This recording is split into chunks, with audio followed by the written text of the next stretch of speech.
You're listening to Owning the Buy Box, an IP Secure podcast. This is the podcast for agencies, brands, and aggregators who want to master Amazon, push out unauthorized competition, and take their business to the next level. You're about to hear a conversation that'll help you maximize your growth on Amazon by owning the Buy Box. Let's get into the show.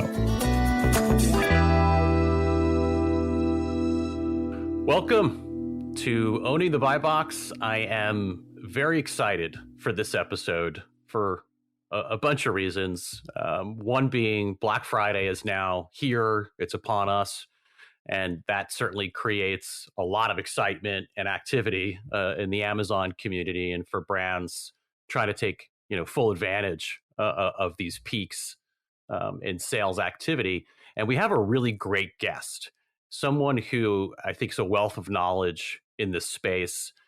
Somebody who's a frequent speaker on topics involving e-commerce and Amazon, and his business has literally sold over $750 million worth of product. So Dan knows what he's talking about. Dan Brownshire is the CEO, president, and co-founder of Channel Key. Dan, thanks for joining us. Yeah, Dave, good to be here. Good to see you. Thanks for having me. Yeah, our pleasure. Thank you. I think Black Friday is a big deal, and we really wanted to, on the show today, combine what we normally focus on, which is the value of brand protection and channel protection, and bring that into really a business discussion, right? Everybody wants to grow sales and be successful on Amazon, and there's a bunch of stuff you have to do, and we just feel passionately that being proactive, protecting your brand and your channel should be one of those things. And I'm curious, heading into this big holiday, you have a lot of experience. And what do you think heading into it? We've been through COVID, we're in a recession. And I know you've got a wealth of experience, which I want to hear about. So I'm just generally, how do you feel heading into this big holiday? I'm generally an optimist, Dave. Hopefully not a blind optimist. So I'm feeling good about it. Although recently Amazon is, the stock market is interesting, and Amazon's stock is interesting, and some of the announcements that have come out are interesting, and the guidance is going. There's softening that's happening. And in the lead up to, Turkey 5 or Cyber 5 or Black Friday, like we've seen a lot of things happen that are very impactful, like Amazon restricting capacity for FBA sellers. And they're also slowing down vendor POs for vendors. So while optimistic, there are some things that have happened or are happening that create some challenges or concern.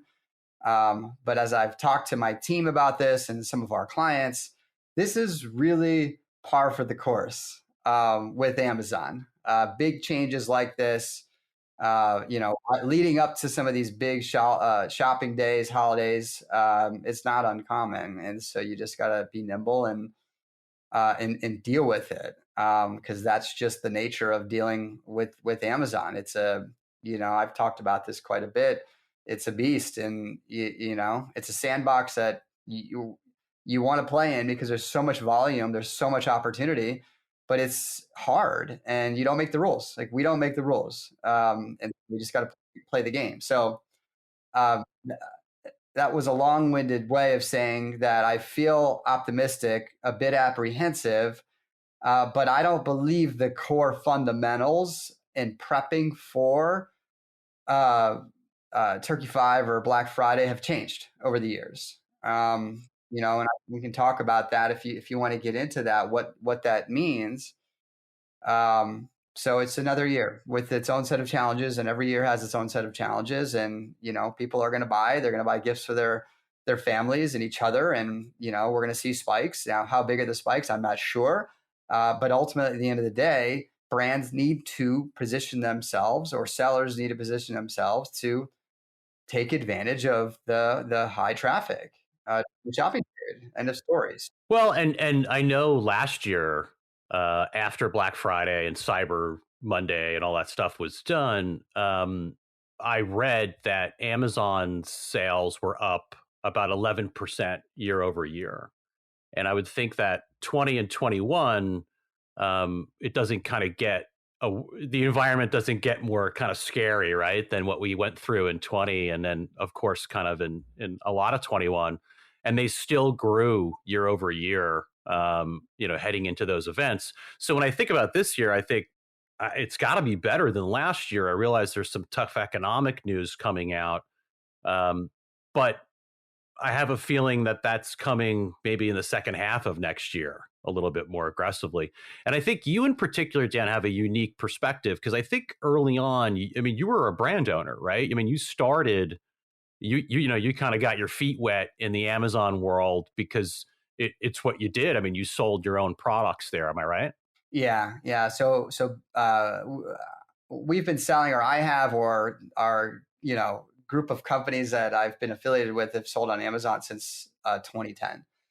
And in that time, we were selling products, so buying inventory and selling. And I think, and I've talked about this, is I think I've experienced or been involved with almost every single model there is in dealing with Amazon on the retail side of their business.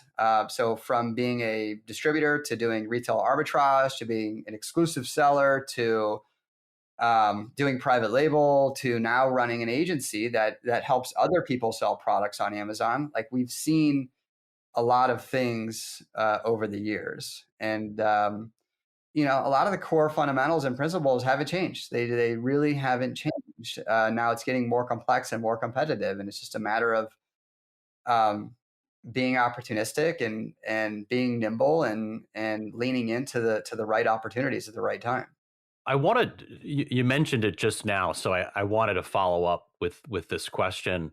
And some of our viewers, we tend to get, agencies, aggregators, a lot of direct to consumer brands, but some folks are still learning, right? And so for maybe folks who don't quite understand the various selling motions that exist on Amazon, I mean, what's your preferred motion? Is it that brands are using Vendor Central, going through Amazon, that they're maybe working with a third party agency or provider? What do you think is the best model in your experience?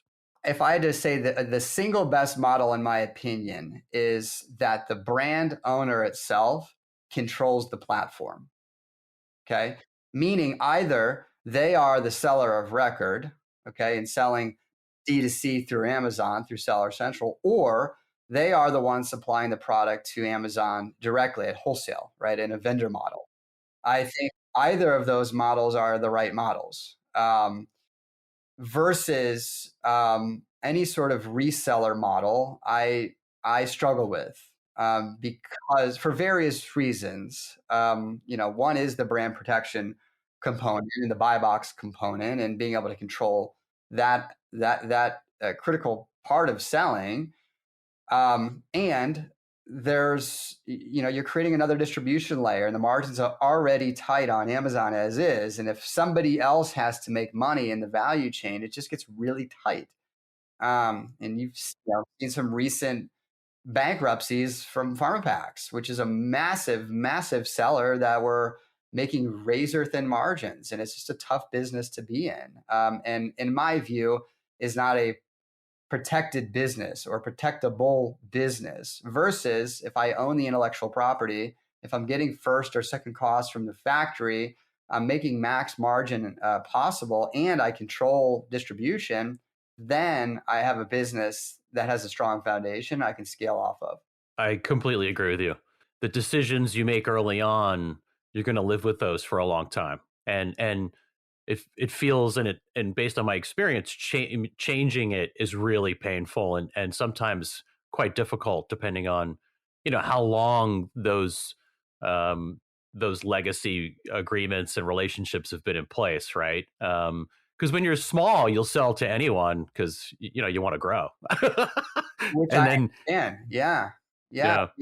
Then you grow up and you realize who you're selling to matters. Yeah. You've got to manage your cash flow, and you've got to finance the next inventory buy. Like it's hard.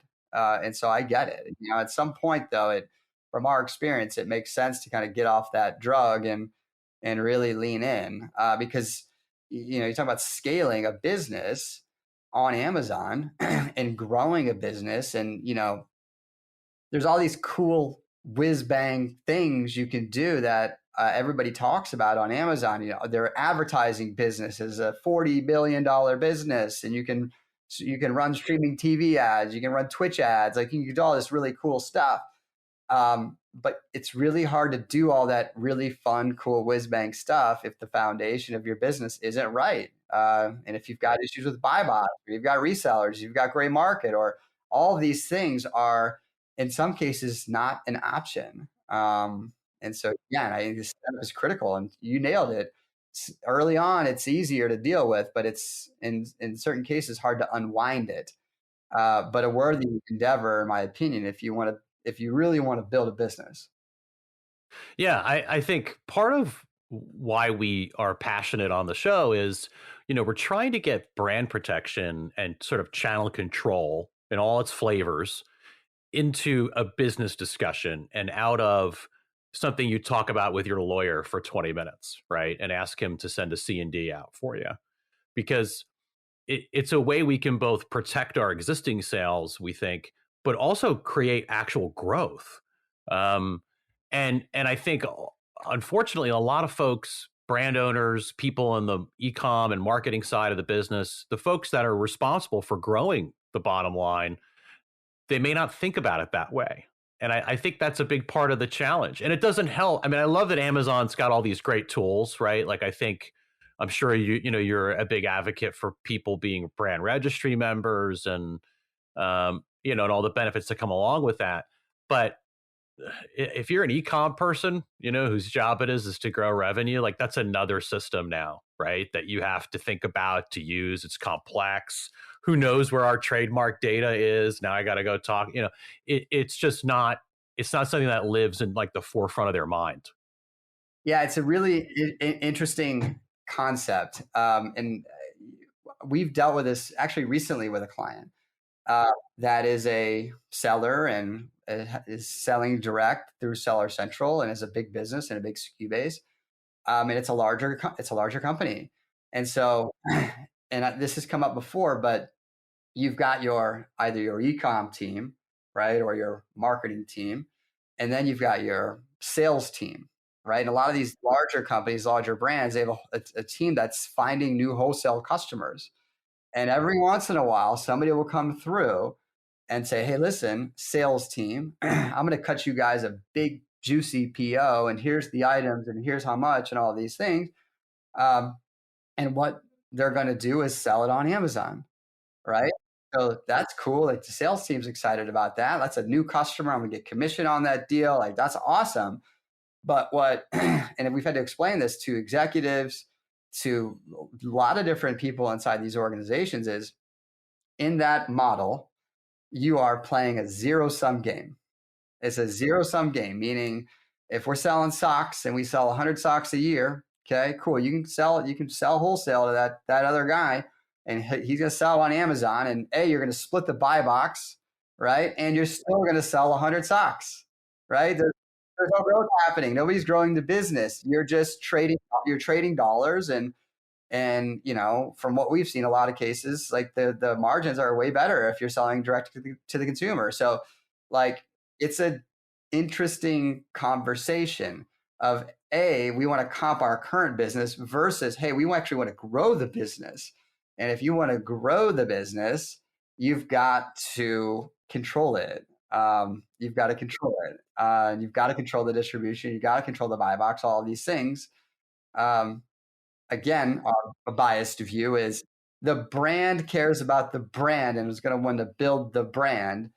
And resellers care about inventory turns and transactions. And there's two different things.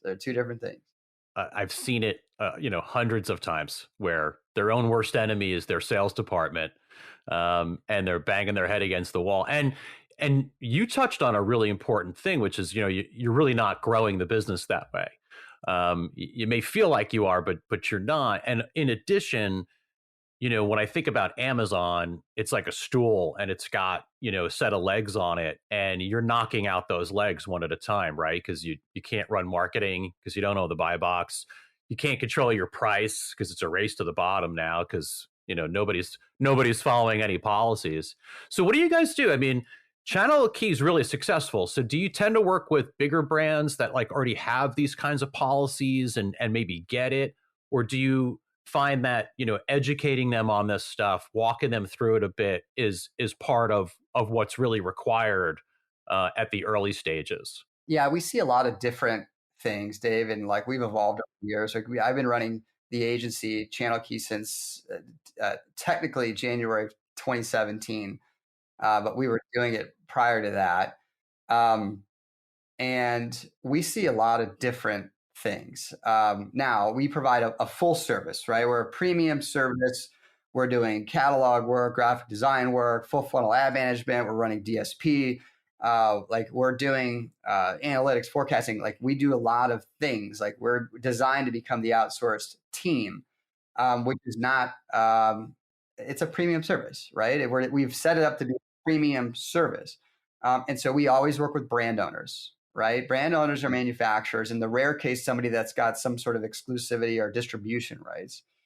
And they're typically more established companies. So, clients doing between 1 and 100 million on Amazon per year. It's a broad range, but like that's a good sweet spot for us. So it's interesting though. So clients present in a lot of different ways, and some have issues. Like they've got built-in issues where they might actually have a $2 million Amazon business already on their products, but they're not realizing the revenue, right? One of their partners is getting it, or one of their resellers is getting it. So we've had conversations where they're selling to distribution.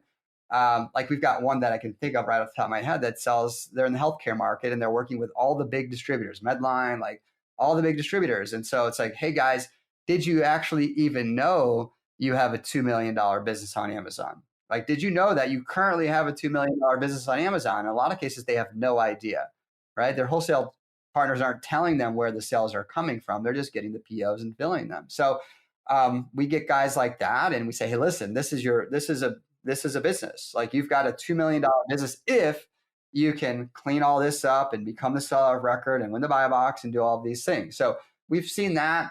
We've got clients that come through that know this stuff inside and out. They're clean. They've got their internet seller agreement in place. They've got their MAP policy dialed in, and then we'll talk to some newer sellers that are launching in some cases that are resourced, and sometimes they don't actually know, right? And we've done some net new work, and one of the questions we always ask is, do you have a trademark, right? Can we do brand registry? And how are you planning on distributing product?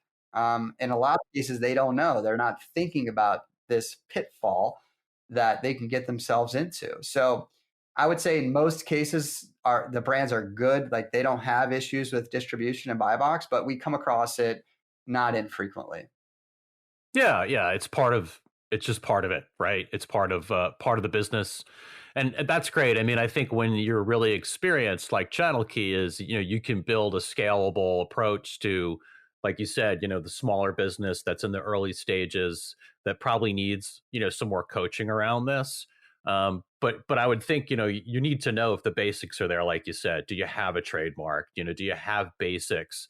Because if you don't, there isn't an agency in the world that wants to set themselves up for a dramatic failure, right? So yeah, you got, either they're equipped and ready and you can help, but you probably don't want to build the entire house, from the foundation up, if you can avoid it. So we coach brands all the time on that as well. Like, get your trademarks and think internationally too, because, I think by the time brands are ready to engage partners like Channel Key, it's because they've been on Amazon a while and have probably had some success, but they know they can go much bigger with this, right? With the right gasoline on the fire, and then they show up and you're ready to expand into Europe and they don't own any trademarks there. And matter of fact, there are markets obviously like Asia as well, where third parties can outright own that trademark. And we're almost even locked out of that market.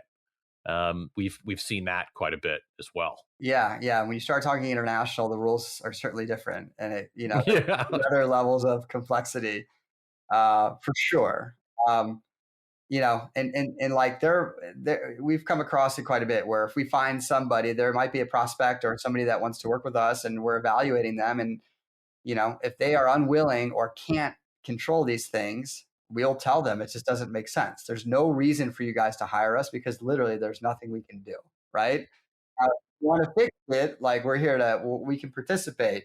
But if you're not interested in fixing it, then it just doesn't make sense. Like the value prop doesn't make sense. That's okay.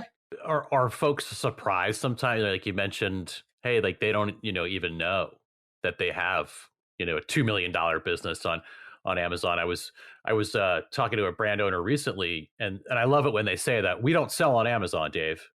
Actually, I work with some really big sports leagues, right? And there's one in particular who keeps sort of saying, well, we don't sell on Amazon. And I think what they really mean to say is we're not benefiting from the sales of our products on Amazon. Because there literally is this belief that if they turn their back on it, it's not happening, and it is happening. And I think I heard this from you: 61% of all product searches start on Amazon. That's right. And I'm thinking, all right, well, so you're this big sports league. Forget the revenue; you don't even need it, right? You're a massive multi-billion-dollar corporation, but it's the consumer experience. When they go buy the jersey and it's just crap. They will feel badly about that and associate it with your brand. And that's just not good.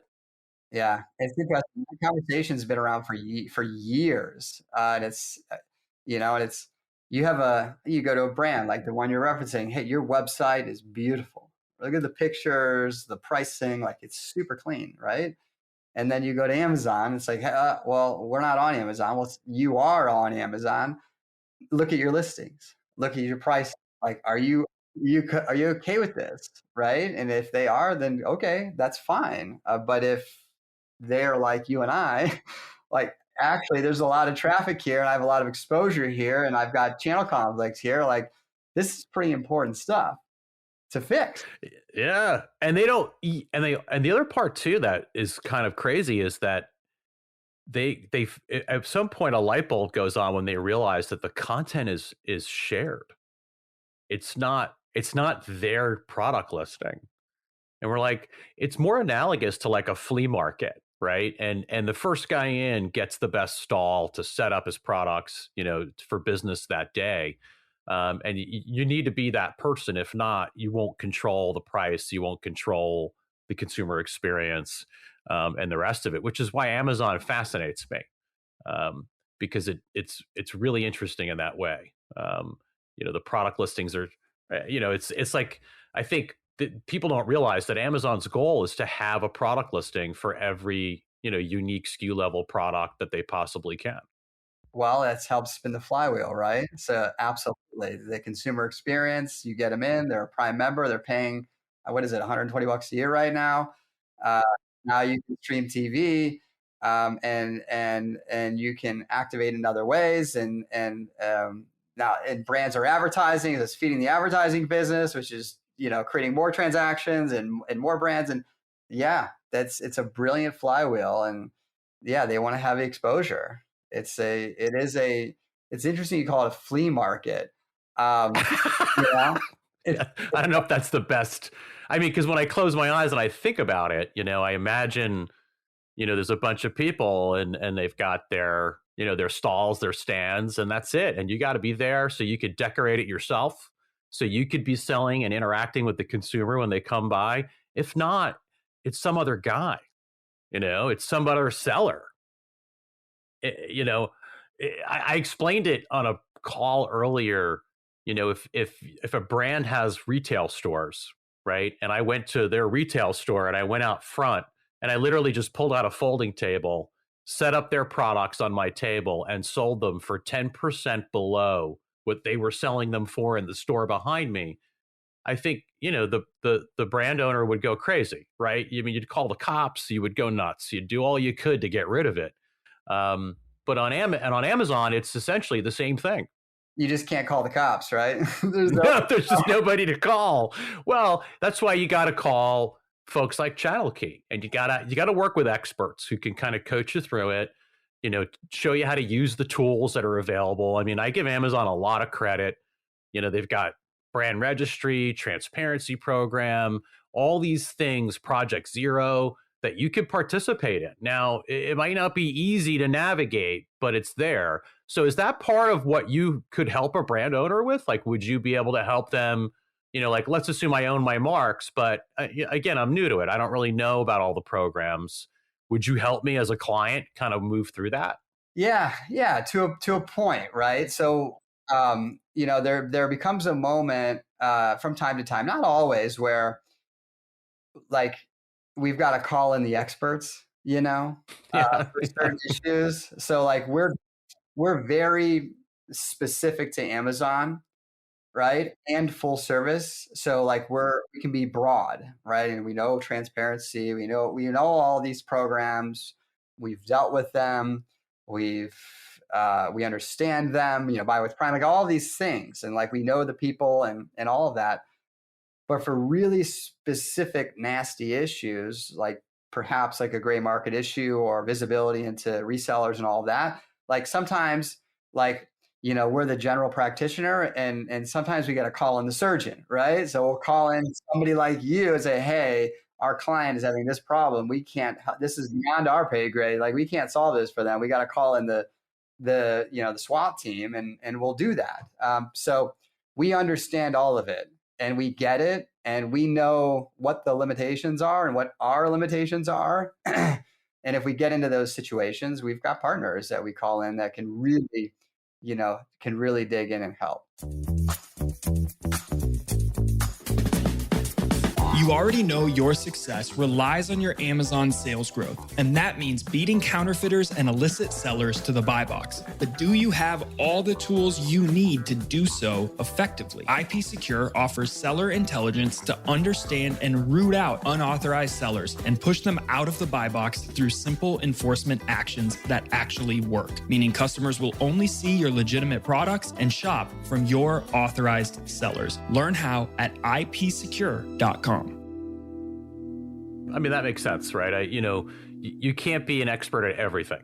And you're in a pretty complex field where there's a lot of moving parts. So that makes a lot of sense. But clearly, you guys get it and incorporate some of these best practices into how you engage the client so that they could be more successful. That's right. Yeah, we can say this is your opportunity, right? And in order to get there, we need to do this thing, this thing, this thing, this thing, this thing, this thing, and this thing, right? And we can provide the business plan and the roadmap and say, we're going to get stuck right here. This is exactly where we're going to get stuck. And depending upon what that is, our job is to find solutions to those particular problems. That's what we do, right? In its simplest form, like we're trying to simplify it for our clients and flatten the learning curve and ultimately do it better, faster, and cheaper. That's my business. That makes a lot of sense. It's not rocket science, but it can be overwhelming and complex. 100%. It's a pain in the butt. It's a pain in the. I can broad stroke it and make it sound simple, but when you talk to my marketers or our brand managers, like they're pulling their hair out at times. So it's very opportunistic place to do business, but really, really hard place to do business. Bringing it back to kind of that topic around, high traffic, holidays or different, high traffic points of the year. I would think that outside of brand protection, right, whether we talk about advertising or we're talking about content that you're creating for customers, do you find that just the volume of everything you're doing is picking up because the volume of buying on these platforms is picking up? Yeah, I would say so. Now, like, we've been through Q4 many, many times and we understand it. And most of the work happens in Q3, right? Like most prep work for Q4 happens in August, September, right? It's happening now, right? In the lead up. And so, and for a lot of companies, a lot of product types, they're doing, like 15 days in December will make or break their entire year, right? So there's a lot of pressure. Not everybody's on that seasonality, but a lot of them are. And so the prep is important. And, are your product detail pages optimized? Is your brand store updated? Do you have all your current products listed and for sale? Do you have your advertising strategy very much dialed in? Whatever promotion strategy, coupons, like whatever you're going to do to get people to your store, and generate new customers, right? It's a great time to find new customers. And, if you understand the LTV of that customer, like you can really knock it out of the park. And so, our view of this is like, it's like selling on Amazon is like flying a plane, right? And all these things have to be happening at once to be successful. And the pressure is much higher in Q4. And so you got to be ready for that. Is your product for sale? Is it positioned the right way? Are the ads ready? Is the strategy right? Is your promotion strategy right? Do you have enough product in the Amazon warehouse that you can sell? And so it's make or break for a lot of our clients. And like going back to this buy box topic, cleanliness of buy box, like literally, okay, you might be flying free and clear for your entire year with a clean buy box. But there could be one person out there that gets a hold of your products that then decides to sell against you on your listing for your product, for your brand, for that 15-day window. And you might realize half the revenue, like literally half the revenue that you would have if it wasn't, if you had a full share. So it's such an opportunistic time to do volume, to hit your numbers, and to generate new customers. And if you don't control it, it could create a lot of problems and a lot of missed opportunities. So, that's a dagger. It's almost like stocking out, right? It's almost equivalent to stocking out of a product is if you can't control your buy box. It's that impactful. And like everything, it's accentuated, right, during this event. So we're going to see more bad guys show up and try to sneak in there and grab your revenue and grab your sales. And again, decisions that you may have made months or years before about whether to have a good policy or not have a policy or be proactive in protecting your channel will come back to haunt you because you won't benefit. Last year we saw about a 40% increase in the quantity of MAP violations that we would normally report to our customers, around the Black Friday and the weekend there. So even the good guys are bending the rules when they know a lot's on the line. Yeah. Right. So yeah. And it's interesting. I just thought of this as you talk about the economy this year. Okay. And, I've heard a lot of the retailers talking about how overstocked they are because they overcorrected after all the supply chain issues and COVID issues.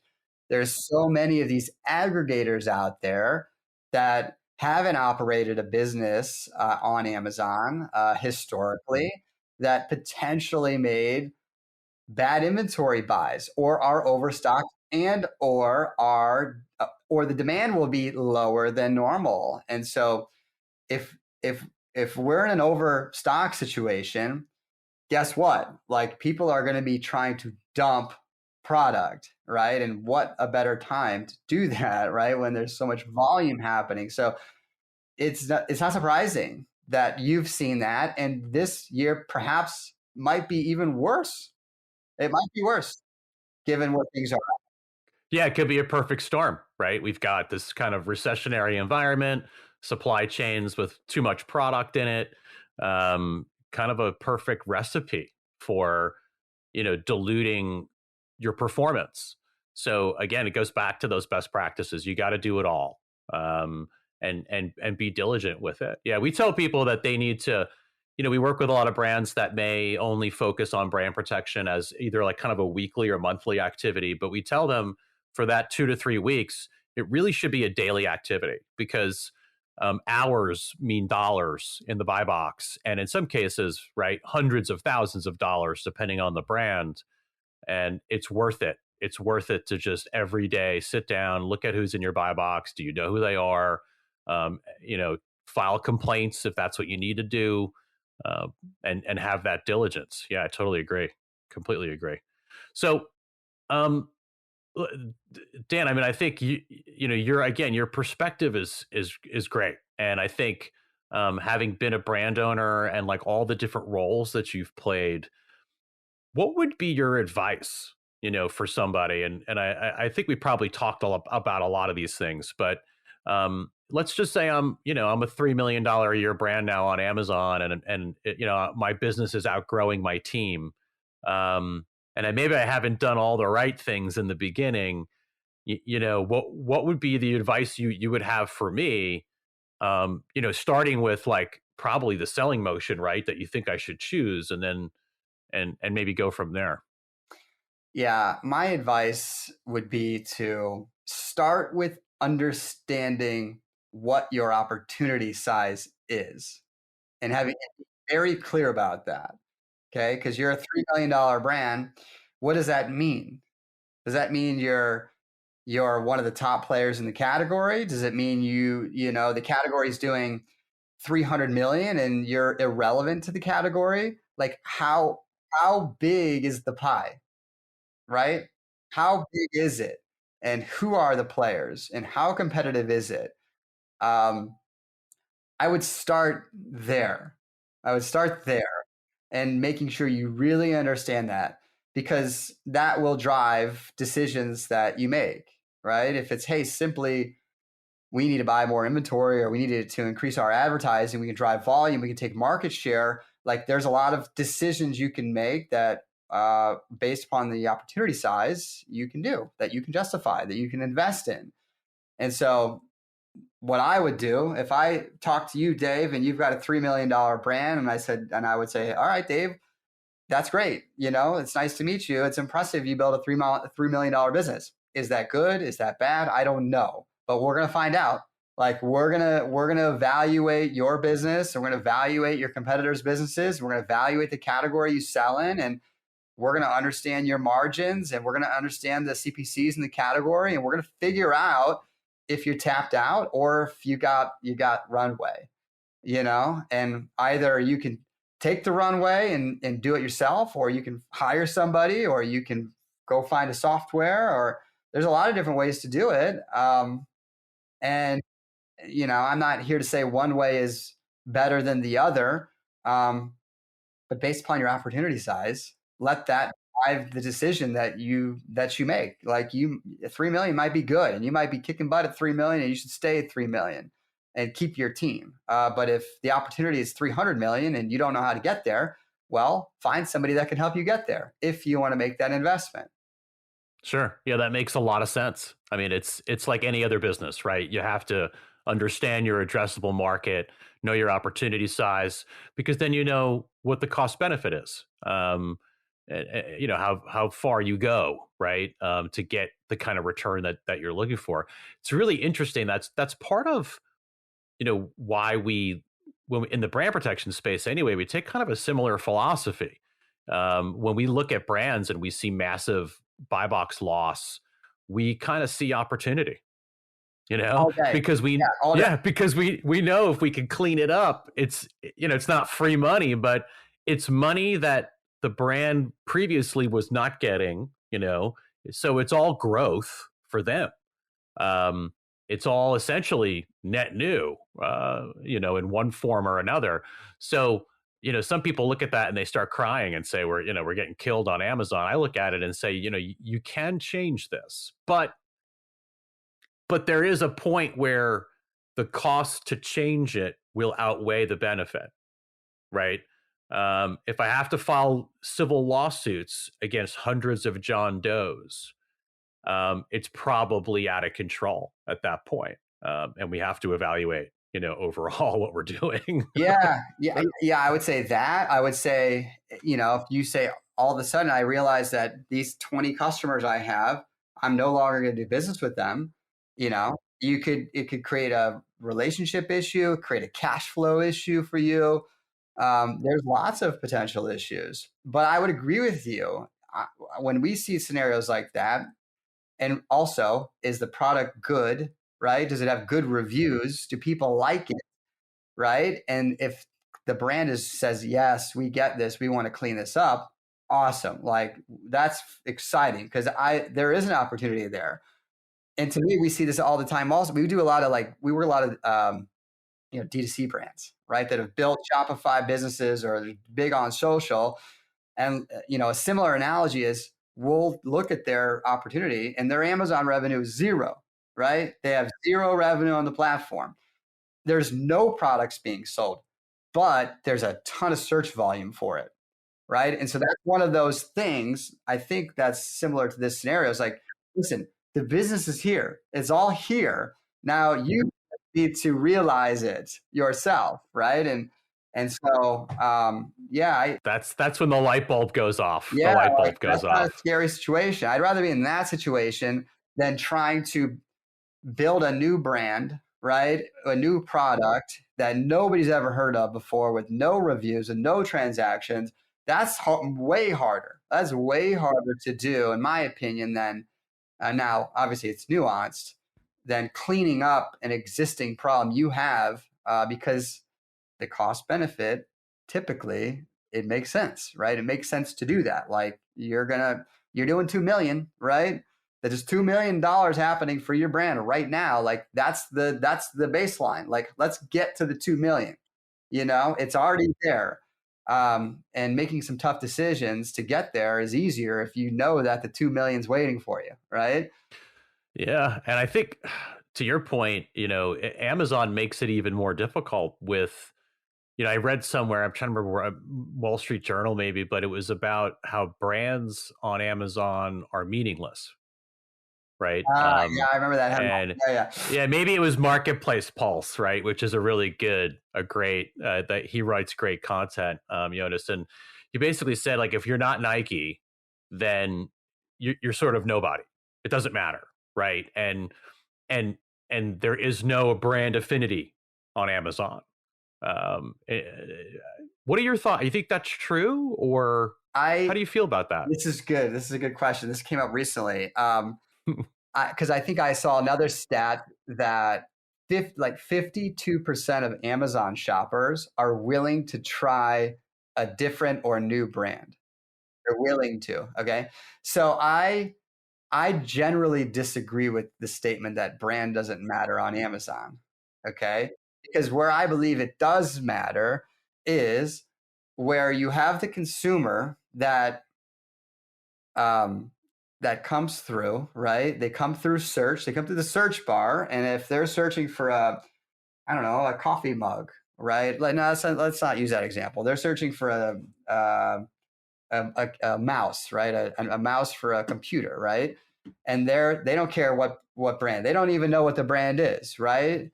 If they're searching for wireless mouse, okay, they're going to be served up a bunch of results on Amazon. A lot of those are going to be sponsored, right? And some are going to be organic. And what helps drive conversions is brand. So if I say, okay, you know what, I need a mouse, a wireless mouse, but I've never owned one before and I don't know what brand to search for. And when I search for a wireless mouse, I see Logitech, I see Lenovo, oh, I know Logitech. Oh, I know that brand. Oh, Lenovo, that's my laptop. Like, oh, I trust that brand, right? Oh, and by the way, it's got good quality reviews and the price is right and it's Prime. Done. I'll take it, right? So that's where, to me, brand matters. Okay, like you can look at search volume for brand names. Like it's real. It's there. It's available. People are searching for brands on Amazon. So how could it not matter? Now, some people are willing to switch and willing to try, which is okay. But brand is important. Brand matters, but so do reviews, quality reviews, quantity of reviews, listing quality. How does the product show up on mobile? All of those things matter. Including brand. I'll take branded search all day. I will take branded search all day long. I think that's a great point. I don't disagree with you at all. It's trust. People trust what they know. And when I see a brand I know, I trust them more than, some nondescript goggly goop brand name. You know what I mean? That was somehow trademarked and, builds a competing product. So, but this is all the more reason why if Amazon is creating a completely frictionless buying experience where, let's just say, brands matter less, I agree with you. I could totally think they matter. But it is diluted somewhat in just the way that Amazon works and interacts with consumers. So I feel like it's all the more reason, right? If Amazon, if that's the experience, we have to be even more diligent with who's selling our products and who's out there, because it creates a little bit of space, right, for the bad guys to come in and maybe capture that sale, and it contributes to a negative consumer experience, which is the worst thing that could happen. Yeah. It's brand matters less. I think that's a fair point, right? Given the nature, right? Because in a lot of cases, you mentioned the word trust, right? And in that transaction, Amazon becomes the brand, right? For some random no-name brand nobody's ever heard of before, they're not actually buying that product. They're buying it because Amazon is selling it, which is an interesting concept. Right, it is. Yeah. Yep. That's where the trust is. And I trust Prime, right? Prime is the brand because I know that I can just return this thing and it's no big deal and it's easy. So I would agree with you. Right? In a, I don't know, theoretically infinite shopping aisle where there's an infinite amount of product options or buying options. Well, I know it's not infinite, but it seems that way. The best brands and the ones that are controlling the marketplace, that are winning placement on advertising, because most of the search results are paid. Okay. And if you mechanically, if you are not winning the buy box, you can't run sponsored product ads, okay, which is the very bottom of the buying funnel, then you're smoked. Like, you're going to get that 52% of folks willing to try a new brand will not see your product because it's going to be buried on page 10. So it's hyper competitive. And the ones that get it and that can control it will be the ones that win. They are the ones that win and will continue to be. So, Dan, look, I think this has been a fantastic, great conversation. I mean, I really appreciate your willingness to come on the show, share your expertise. I got to be frank that if I was a brand, I'd want to work with Channel Key. I mean, what's the best way for someone to get a hold of you if they either want to work with Channel Key or just have questions about what we talked about today? Yeah, it's pretty easy. You can go through our website, so channelkey.com. Or follow me or follow us on LinkedIn. We're very active in putting out content, and and we're active, on the messaging side of it as well. So, come through the website or connect with me on LinkedIn or connect with the company on LinkedIn. We'd happy to talk to anybody. And for all of our listeners, again, download the podcast, check out Channel Key. We'll post their information as well, so anyone who wants it can get it right on the episode page. And Dan, I'll tell you again, if I was heading into Black Friday and the holiday season, I think I'd want Channel Key helping me be successful on Amazon. So thank you, Dave. Thank you again. Yeah, thanks again for being a guest. We really appreciate it. It was a lot of fun. It was a really good conversation, Dave. So I appreciate you. Great. Take care. You've been listening to Owning the Buy Box, a show from IP Secure. Never miss an episode by subscribing to the show in your favorite podcast player. Please give us a rating, leave a comment, and share episodes that you love. That helps us keep delivering you the tools you need to sharpen your competitive edge and ensure your authorized sellers always own the buy box. We'll see you next time.